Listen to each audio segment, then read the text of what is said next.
Welcome to this session about digital twins, and today we are going to talk how the manufacturing industry can take profit of this new technology. Just to give you a little bit of background, my name is Maria Roca. I'm project manager at of I4MS, which is a coordination and support action. And together with me, we have today Jeroen Broekhuizen, also Tordoken, Andres Stork, and Dario Pietrarroya. They are the experts that will be traveling today with you in order to let you know what are the main benefits of digital technologies and also what the two different projects, Change to Twin and DIGITbrain, can offer to your companies and to your, to contribute to your knowledge also. So just a little bit of background of our experts today. Jeroen is a business consultant and team leader at TNO. His research focuses on digital twinning within a smart industry domain and has more than 15 years experience with companies in many different domains. He will be introducing today the session about the technology. It will be followed by Professor Tordoken. He's a chief scientist in SINTEF, the digital department of mathematics and cybernetics that is based in Norway, with a focus on additive manufacturing. And he's the project coordinator of Change to Twin. Also, we will have the presentation of Andres Stork, who is head of the Interactive Engineering Technology Group of the Fraunhofer Institute for Computer Graphic Research and professor of the Technische Universität Darmstadt, and he's coordinating Cloudy Factoring project and also DIGITbrain project.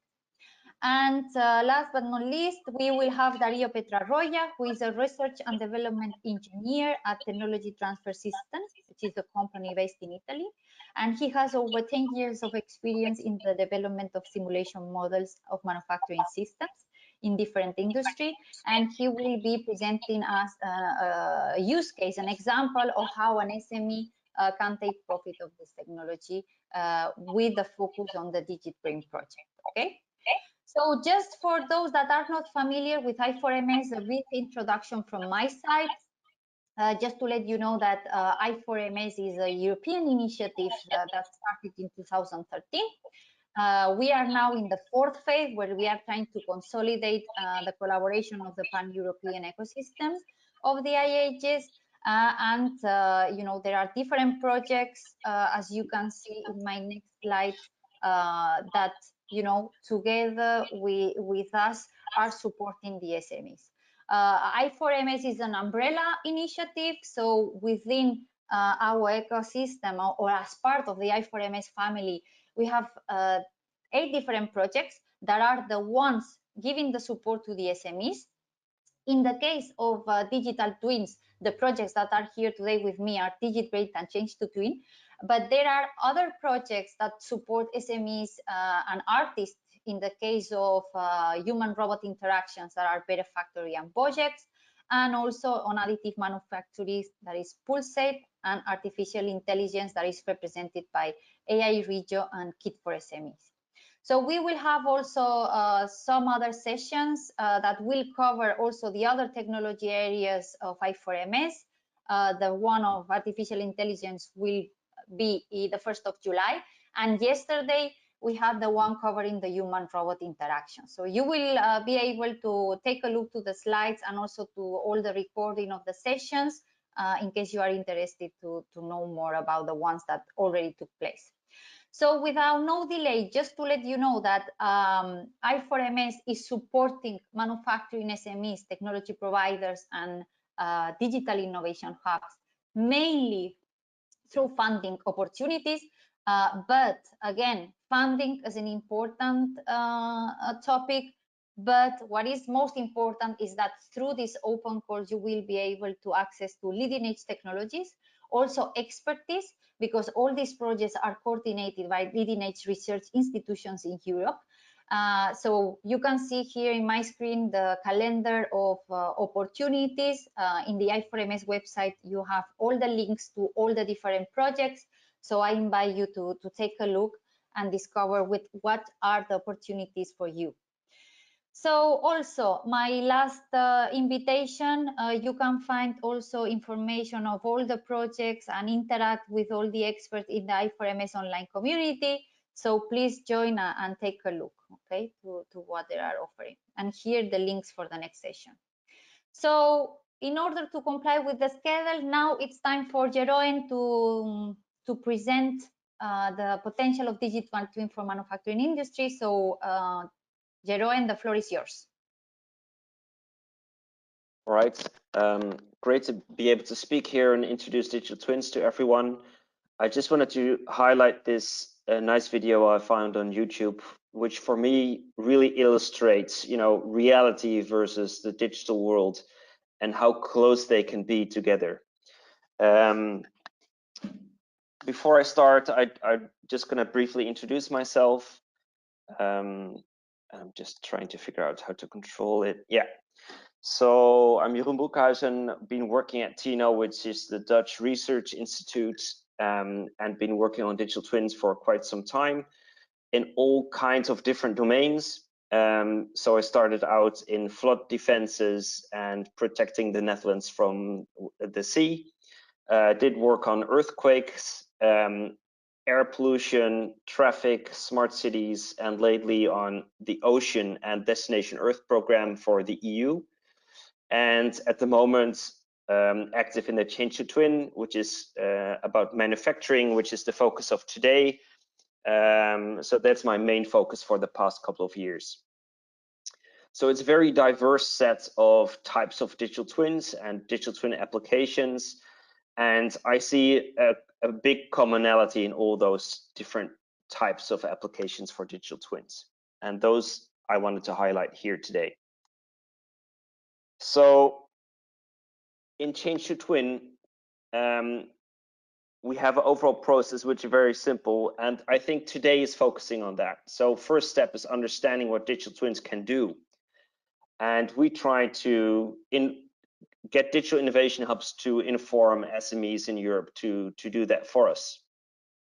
And then an SME needs to understand where they are digitally and where they need to go. And for that, we created an assessment tool to score yourself and see what you need to do to make a digital twin happen. And then in order to make it happen, you needed to create a plan, right? We created a 7-step approach to guide SMEs to be able to do that. And then you need to find the right partners to actually make it work. And once you found the right partners, then you need to make it happen, which is a lot of work. And for that, we have open calls that stimulate SMEs to do the actual work. And hopefully, once they've done the work, we can do the show and tell. So we can expand the network and have a second round of open calls, which is improved. So that's all I wanted to just highlight. But this is a brief guide to get the digital twin to work, which you will see in the rest of the presentations today, I think. So what are we talking about with digital twins? So there's a very nice smart industry maturity model from Germany, and I reuse this time and time again. So on the left side, we see the digitalization process, and on the right side, we see where we've become totally smart industry. And when we look at digital twinning, it's about the right side of this diagram.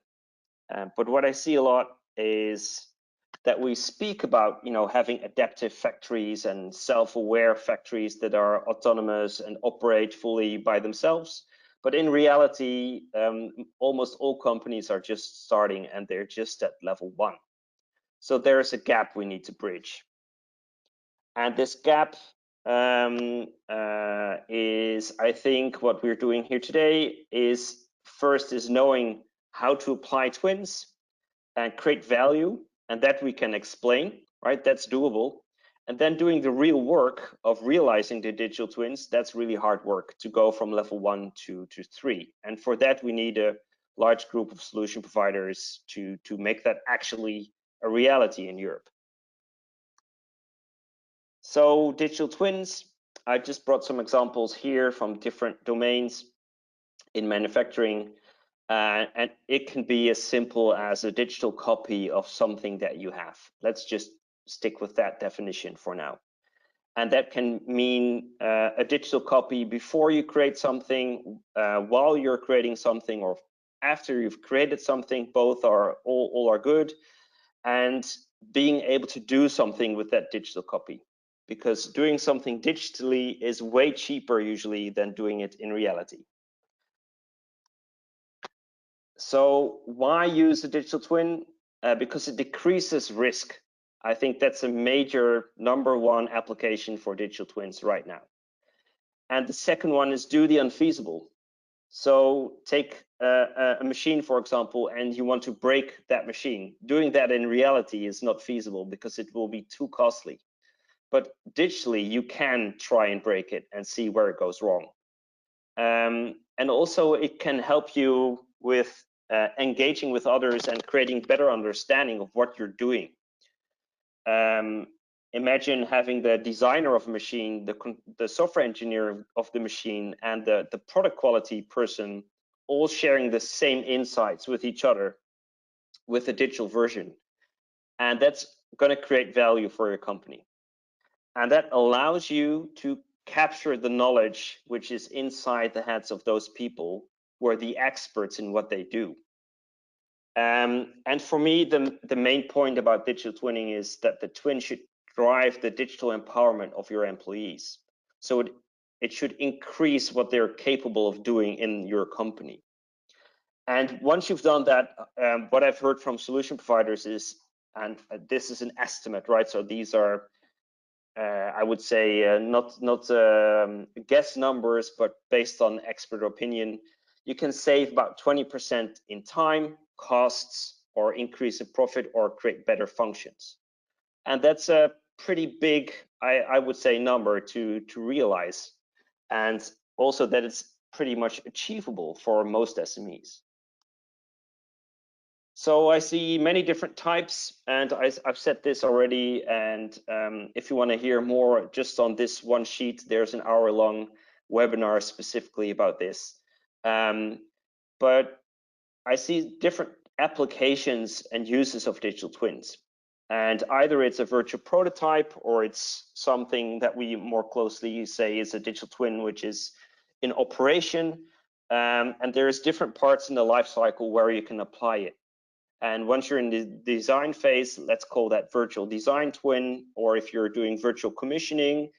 But once you get into the operation, you want to optimize, monitor, diagnose what's going wrong, or do maintenance, predictive maintenance. And on the other side, I also see digital twins becoming interfaces with customers, where they can engage with their target product and see what that will look like, and then press, let's say, buy and make the product actually happen. So there's different types and applications of twins you can think about. And what I've done is plot these into, let's say, a typical manufacturer, and where would they then sit as an application. And you see these different types are also linked to different departments in different regions in a manufacturing company. Right, then some actual examples. So top left, we see robots that's aware of his surroundings and is able to pick up material that's fallen on a conveyor belt. And this example case doesn't require any programming. Everything is fully dynamic. The robot is aware of his context, aware of the bottles. It's able to decide which to pick up, what it's capable of, and everything is first run in the simulation before it's actually, instructed to the machine. On the top right, you see an augmented reality application where a service employee sees which part he needs to grasp, tackle, extract from the bigger machinery, and also can receive instructions on what he needs to do next. Bottom left example is about if you, for example, 3D print objects and you want to measure how your production process is going, if that's correct, yes or no, can you measure the quality of your product, maybe even while you're printing it, and a guide, let's say, steer the production process while you're printing the object to prevent failures from happening or do early detections if the part is actually broken, so it can stop production. And at the bottom right is more about the design processes and where you start off with maybe the rough sketch and then end up with a fully detailed, 3D CAD of what you're actually trying to produce, and if the machinery is actually capable of making that part for you, or if you need to change something in your design, so you can get feedback. So all different types of applications of how you can use your digital twin. I have a second set here just to cover the other parts of digital twinning. What I also see is generating the work instruction based on the, let's say, 3D simulated environment. And I have a welding solution on the top left where there's a welding robot that does welds. And the entire process is simulated to guide the instructions for the welding strength. The other part is to do with planning and can you predict changes in your order, for example, in metal sheet production, and can you make the end user or your customer aware of changes in the production process, disturbances in the production process, and can you then accommodate and change your production process according to these changes? For example, someone being sick, a machine breaking down, or a supplier not supplying the right materials, etc., etc., etc. The other part is about your daily operation, how you're performing, and what's your expectancy there, and how your actual machinery is delivering. And at the bottom right is, I would say, a typical predictive maintenance sheet. And the interesting thing here is I've seen many companies talk about predictive maintenance, but very few are actually publishing about this. So that's, for me, an interesting sideline here. Just a typical grasp of what I think digital twins can deliver for manufacturers, can create in terms of value, how you can make it a reality. And I think here I'm just going to end and say there's many more in-depth videos on the Change Your Twin YouTube channel. I think similarly, for the DIGITbrain, there will be similar videos happening in the future. I'm not sure, so I'm not aware, so I'm not going to claim things. And if you want to know more, you can just contact us and find out more. All right. Thank you, Sharon. Thank you. I think it was very clear. We have a lot of examples, and now, Tor, I'm giving you rights to control the screen. So now you should be able to change the slides. Can you try?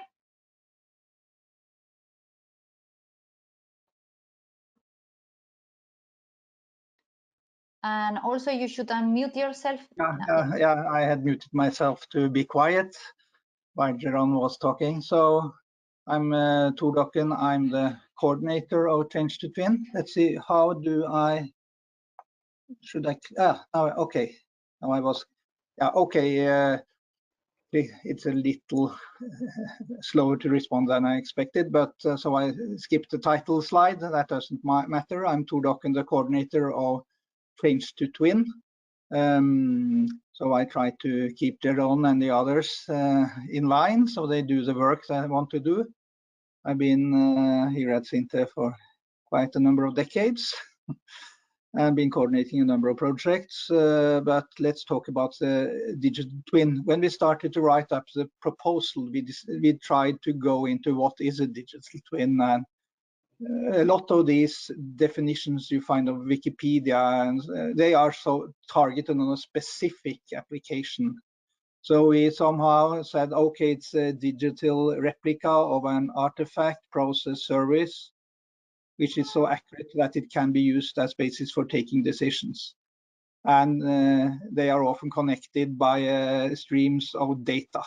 So, and OK, Change to Twin is about manufacturing, so that limits what we do.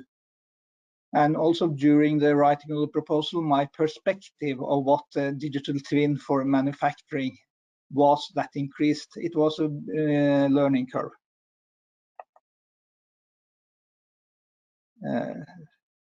Should I just, oh yeah, it's down here. That's now I see, understand. Yeah. So Change to Twin, the funding scheme is about here to the right, but the goal is to ensure that the manufacturing SMEs have easy access to technologies needed to deploy a digital twin. And we also offer end-to-end funding scheme based targeting manufacturing SMEs and mid-caps. And it's in close cooperation with digital innovation hubs. We have activated a lot of them, and also technology providers from inside Change to Twin and outside contribute to the solution. But the main target group is manufacturing SMEs and mid-caps, the technology providers to them, and the digital innovation hubs. We have two types of funding here. The one is a digital twin maturity assessment, where the SME gets 10k euro, and we have a budget for funding up to 49 of these. We had the first call that closed end of March, where we had planned to fund maximum 25. After the external experts evaluated, we were down to 22, and now we are going in detail through these SMEs to check if they can get the funding or are within the group. And if they miss to provide the necessary information, they might drop out. We have to push on. Then there will be a second call for this in a year's time. Then we have the digital twin deployment vouchers, 90 kilo euro. And here we have budget for funding up to 21. And we plan to publish the first call on this now end of June. And preliminary date for closing is end of September, and max 11 funded. And then there will also be a second round for this in a year's time. And the applications here are to be submitted by an end user that brings into play the technology providers, looking at our marketplace that will soon be available, where we have both internal technology offers and we'll also have external offers.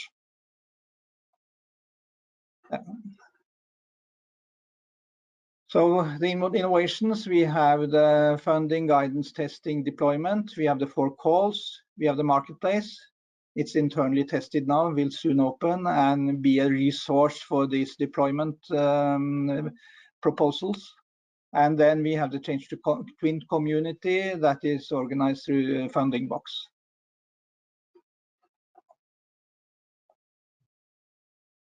Let's see. Try to click once more.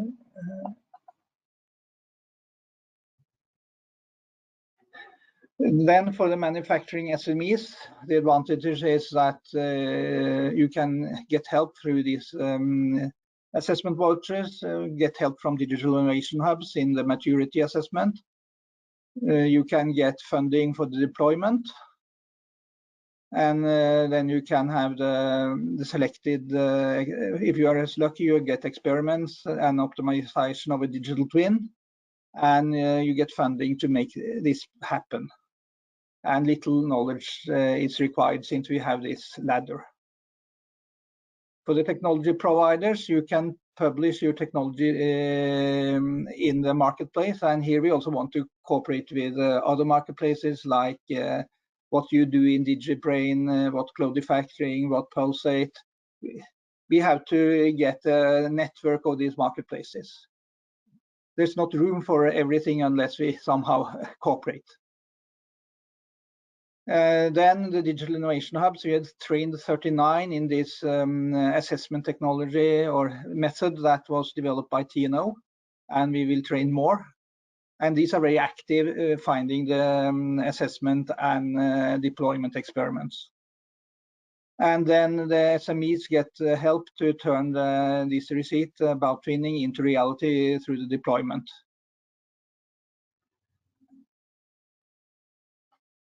Then for the digital innovation hubs, we have had this certification process that I mentioned. We have trained 39, and I think 11 more are on the list for the next round. Probably there will be more. And then this is they assess their local SMEs for the potential for deployment of digital twins, and they make somehow a way to go for them, the receipt, how they should approach this.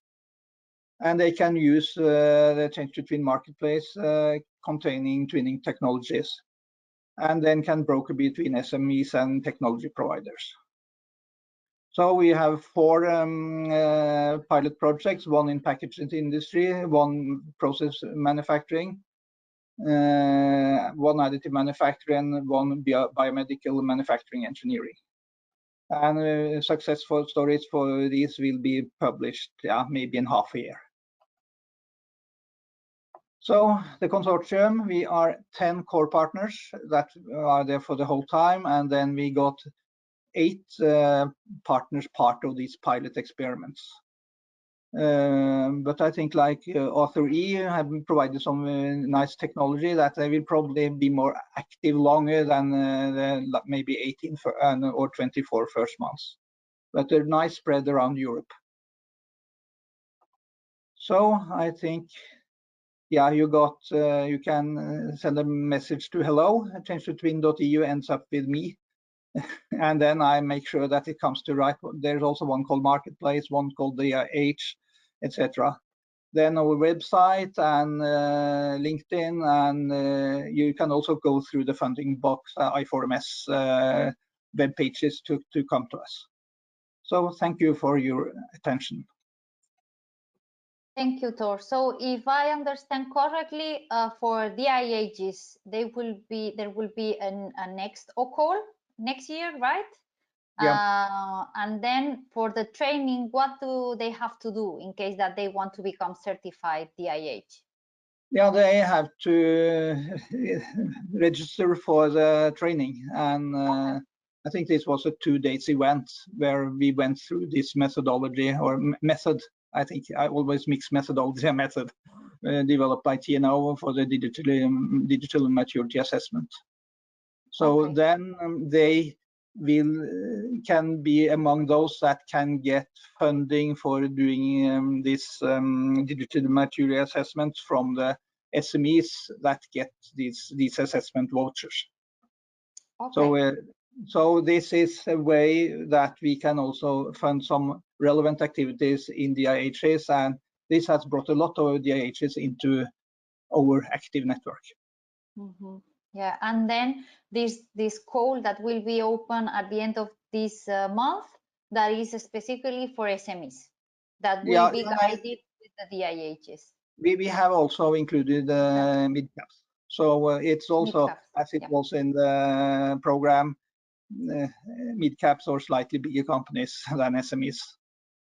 Okay. Thank you, Thor. Yeah, thank you. So clear. So yes, so let's move to the next speaker. Andre, I'm going to give you now rights to control my screen. So now you should be able to change the slides. Okay, so how am I supposed to do that? Okay, now it works. Yeah. No? Yes, I see them changed.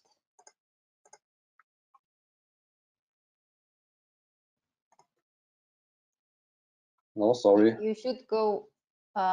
There's a pretty large delay.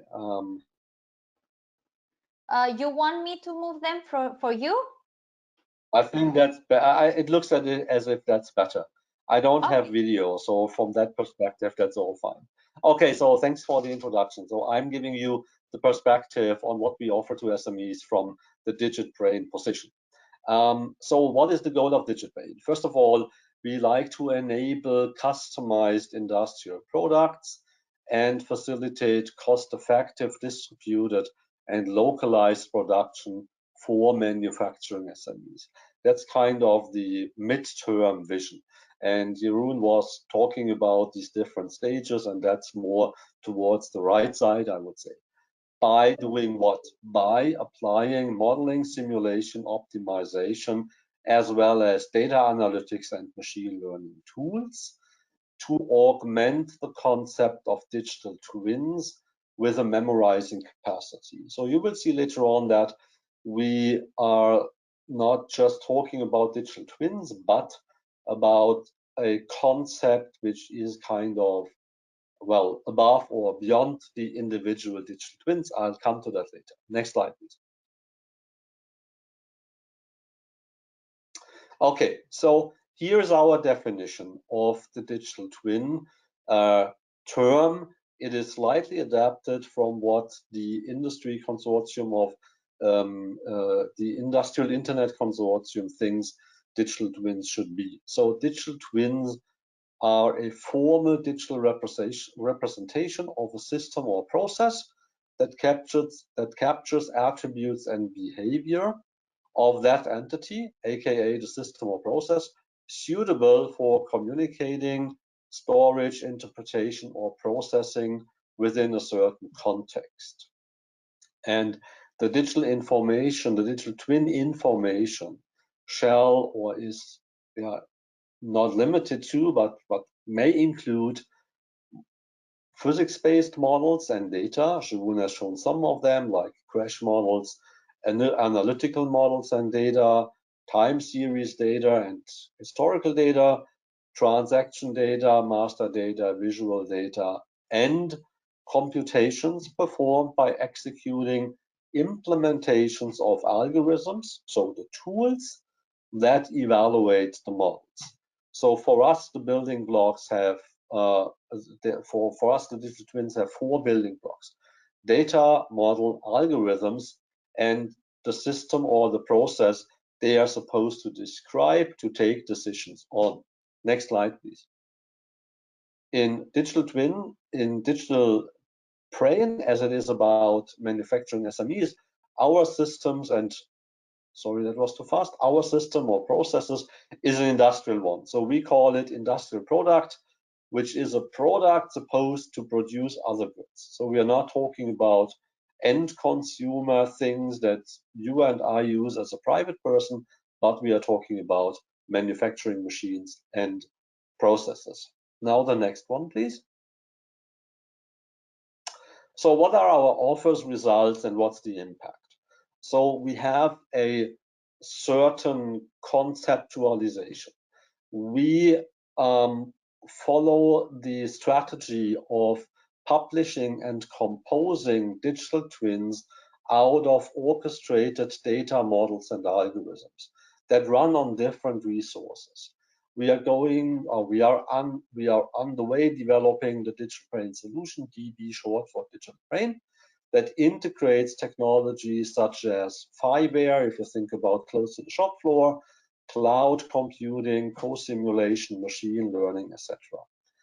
And another long-term goal is to develop manufacturing as a service, as a business model, being implemented via the DIHs, so that the DIHs can start procuring manufacturing capacity within their local network, and the digital twins will allow to faster adapt these manufacturing capacity to the requirements that clients are posing to the DIHs and their network of manufacturers. Furthermore, we are going to augment the capabilities of our current marketplace, becoming a digital agora, having communication elements as well as marketing elements in that. And we are conducting 3 waves of experiments, and there are 2 open calls. One is still open for another 2 weeks, so that's a chance for you to apply. And this one will be for the benefit of different stakeholders. I'm going to mention them later on. And our marketing campaign is directed towards evangelizing the manufacturing community, what the benefits of digital twins are, and what the impact on manufacturing as a service will be. Next one, please. Okay, so what do we offer in technical terms? On the right-hand side, a complicated drawing, and you don't have to worry about reading it. This is an internal view to our DIGITbrain solution. It integrates a technology platform and the Agora, the marketplace that I mentioned. So all the complexity is basically there to make the life easier for you. So we support automated deployment, we support execution on different hardware resources, edge devices, cloud computing, HPC resources, and we provide a memorizing capacity within the digital product brain that is tracking and recording important events for monitoring, exploring, and learning when you develop the next generation of your industrial product. What Jeroen was saying, you can use virtual simulation to try and find the limits of your design. And if you store information about that, you can learn from that in the future. And we don't do this for just individual digital twins. We would like to do that for different instances of digital twins, for different instances of manufacturing machines, and maybe even families of manufacturing machines and beyond. So all the complexity to make your life easier. You are supposed to author, publish, and compose your assets. And out of those assets, data, models, and algorithms, digital twins can compose much easier than traditionally. Next slide, please. So what are our non-technical offers? Well, of course, we also have a lot of expertise, different fields. We have a lot of competence centers and DIHs. You see the logos and names on the right-hand side. And we also offer consultancy for the commercialization of your results. If you are an ISV and you'd like to use the marketplace as an additional marketing channel in the future, we also have partners accompanying the commercialization by or with consultancy. Next slide, please. So the digital marketplace, the Agora as we call it, has this right-hand side, the marketplace, an additional communication channel, marketing channel, maybe even opening the potential to access new markets. And the left-hand side is about community building. So we try to build a community of different stakeholders interacting with each other, matchmaking, brokerage. Those are the keywords that are of importance in that regard. And as Thor mentioned, we want to link our marketplace with other marketplaces of relevant and related projects in this field. Change to Twin is one, Pulsate is another one. Next slide, please. So what are the benefits for you and how our philosophy is intended to bring those benefits? I talked about our philosophy to separate data, models, and algorithms for building up digital twins. And digital twins are mainly used in the operation phase. However, they can also be used in the design and engineering phase. But once they are used in the operation phase, they are typically fed by data coming from the shop floor, coming from the manufacturing machines. And those separation is intended to allow you to reuse those building blocks in a more rapid form when creating digital twins. So easing and building up digital twins is the core motivation for our philosophy, for our approach. So you are supposed to describe and publish the assets by metadata to DIGITbrain. And once they are published, it's very easy to find all of them. So if you publish the data sources on your shop floor, you can use DIGITbrain to have an overview of what are the resources, what are the data sources, how can you use them to build up digital twins. We are also providing authoring tools, and we are looking forward to provide new ones as new experiments come in and democratize the access to them via the Digital Agora. And then last but not least, we give transparent support to different compute resources. Whether you want to execute your digital twin on an HPC resource or on an edge device, of course, they have to match the operating system, but once they are published to DIGITbrain, they can be transparently deployed and executed on different kinds of hardware resources, depending on what the model and model complexity may require. So all that ultimately contributes and paves the way to manufacturing as a service in the future. Next slide, please. Okay, so as Jeroen pointed out, there are a plentitude of different use cases. I don't want to go through all of them individually, but you see here the full product life cycle has opportunities to apply digital twins, and they can be located in individual stages, but they can also span stages so that you can benefit from insights that you create, for instance, in the maintenance, repair, and overhaul phase for new designs of variants and variations of new generations of your products. Next slide, please. So who can benefit? We have lots of different stakeholders. I think at the moment we have identified 13 classes. It is producers of manufacturing machines, but also users of manufacturing machines, as well as asset providers for models, for algorithm, for data, DIHs, and many, many more. And our open call is still open until the end of this month. And you will find a link to further information on my last slide. Oh yeah, just one more click. Thank you for listening. I'm open for questions. Or we do the questions at the end of the webinar, however you planned it. Thank you, Andre. Thank you. It was very clear. So in case that I'm interested to be part of this Digital Agora, where should I go? I mean, or where should I click? In the DIGITbrain website? Go to the DIGITbrain website. Okay. So without the /open calls, and you will find all the information there. Also the links to the partner that you can talk to, the different DIHs and where they are located, and what is the region that they are serving. And if you don't get an answer, you can always contact me. I try to create the network that is needed to answer your question. Yeah.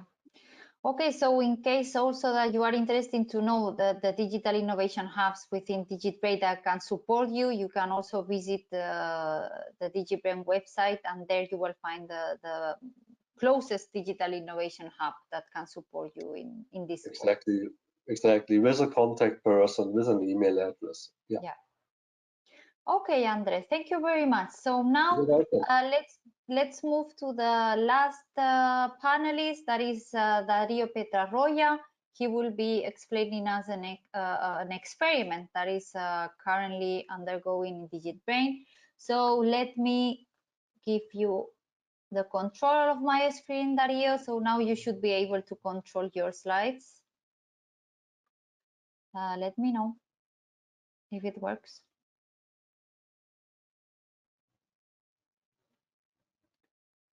The only thing is, good afternoon. Muted. Yeah.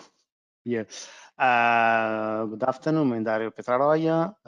We are no, I had the control of the just a little bit of latency. Sorry. And I'm Dario Petraloia. I'm from Technology Transfer System. We are a partner. We contributed in experiment 5 out of 7 experiments that we had in the DIGITbrain project.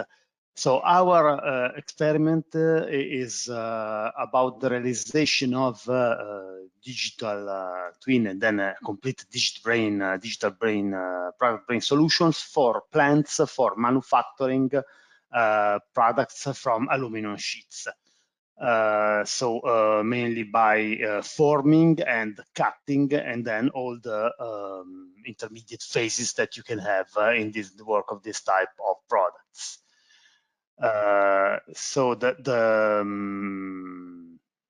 end user, sorry, I didn't introduce the end user, which is a Gigant. It's a manufacturing SME, which is located in northern Italy. Their core product are presses. They manufacture presses, and they also make laser cutting machines, but they also supply not only single machines, but complete plants, which are composed of different modular elements which are combined, and can be also very complex. Can have a high number of presses and different routing of pieces.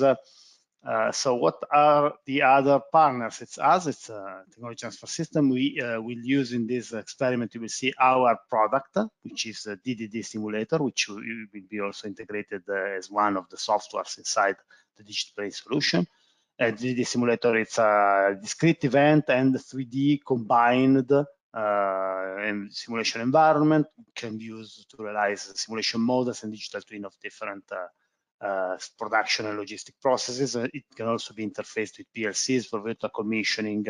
You will see an application in this experiment.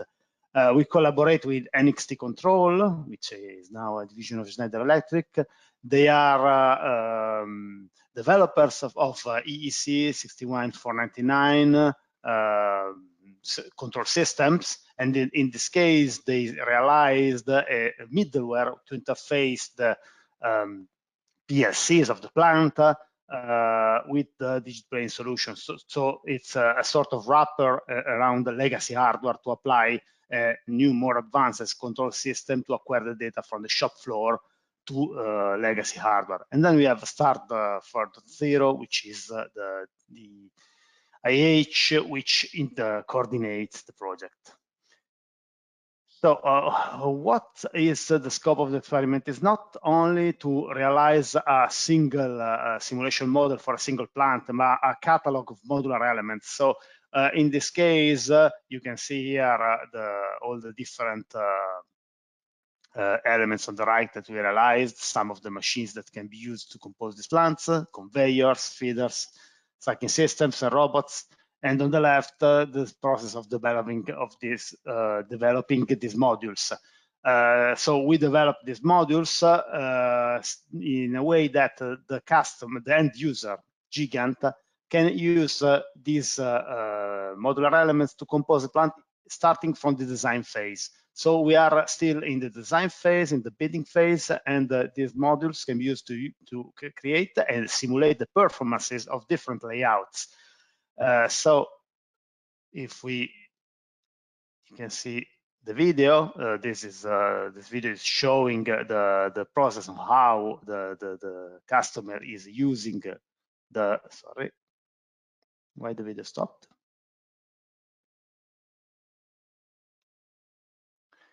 So it's showing the process of the customer using these simulation modules to compose a simulation model for a new plant. So it's the generation of the modules requirement, of course, software development. You have some code around, but the customer doesn't need to use any code. They can simply simulate alternative layouts.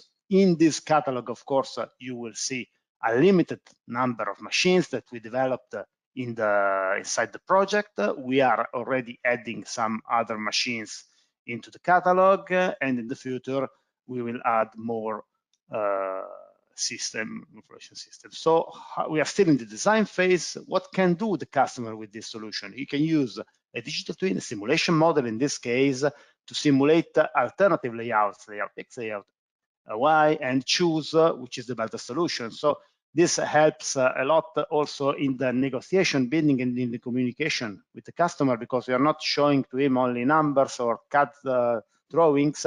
You are showing to him a solution, also the animation of the solution, which helps in the comprehension of how is the layout of the plant that you are designing, and also you are showing data which is coming from some simulation, not from some Excel sheet. They don't. It's more difficult to explain, and so on. Of course, there is a certain degree of approximation, but anyway, what is important is that if layout X performs better than layout Y, it will perform also well in reality. We validated this simulation with a real plant which is already working. It's already been sold by Gigant. So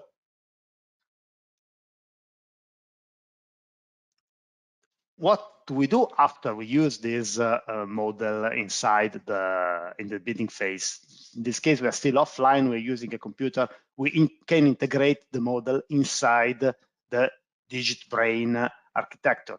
So we already have a model ready to be used as a digital twin for the plant that now the customer is using. So we can use it in other two phases of the life cycle of the plant. We can use in the ramp up phase to do the better tuning, to better estimate which parameters could be tuned to obtain the better performances.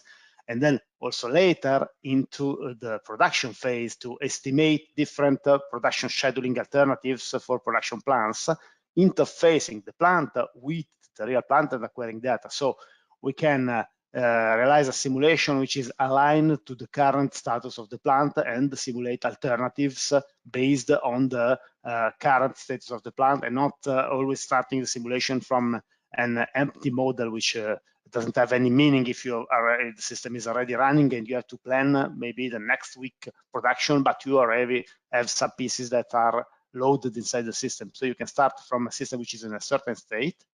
Then there is the CPSizer, which is installed on a local PC in the shop floor, which acquires the data and translates them. Sends through the firewire. Now it's on our server, but the service will be then also available as an additional service in the DIGITbrain project, and sends data to the digital twin. Oh, well, a brief description of what is how it was realized, the CPSizer. It acquires data, in this case, from Modbus, and translates this to MQTT, which is a more general and standard transmission protocol, which can be handled by any PC and very, very different brokers. In this case, we use Modbus because it's available on Gigant Press for the tests. But this way we can interface independently from the hardware protocol. We can use also CAN bus, we can use different protocols. NXT Control has a lot of translators that can implement start from a system based on traditional PLCs to the new EIC 61499 standard, which is also event-based and not loop-based. And this can also help to have a distributed shop floor. You can acquire data from machines on different factories, but treat them as it was a unique shop floor. This also can help in the concept of manufacturing as a service, because you can interface different shop floor. So we have some more detail. As we say, we have different modes of slave. In this case, let's talk to the clients, send data then to the MQTT broker. And this is the architecture that we deployed for the firewire. So we have the NXT TTS app. Here we have the simulation on we have the PC on the shop floor, and all these Docker containers which are running on cloud computing. So this is the realized model of the real press. This is a press. We have a trimming machine that cuts the edge of this. They produce dished bottoms for tanks that then are welded to metal cylinders to produce tanks. So we have a feeding system to the press, a robot, and the trimming machine which cuts away the border. So this is the realized twin. And you can see in this video the simulation. You should see.